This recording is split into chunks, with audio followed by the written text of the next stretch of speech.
Bakıda aktyor İosif Tkaç Zuseviç və arvadı Lyudmila Tkaç Mikhaylovanı qəsdən öldürməkdə təqsirləndirilən İslam Hadiyevin cinayət üzrə məhkəmənin yekun prosesi keçirilib. Bakı Ağır Cinayətlər Məhkəməsinin hakimi Azər Tağıyevin sədri ilə keçirilən prosesdə dövlət ittihamçısı Rauf Malışov ittiham nitqi ilə çıxış edib. O, İslam Hadiyevin ömürlük azadlıqdan məhrum edilməsini istəyib.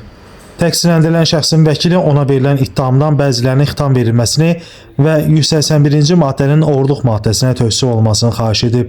İslam Hadiyev son sözündə ona ömürlük həbs verilməməsini xahiş edib. Mən 20 ilə də razıyam, amma sizdən xahiş edirəm mənə ömürlük cəza verməyin.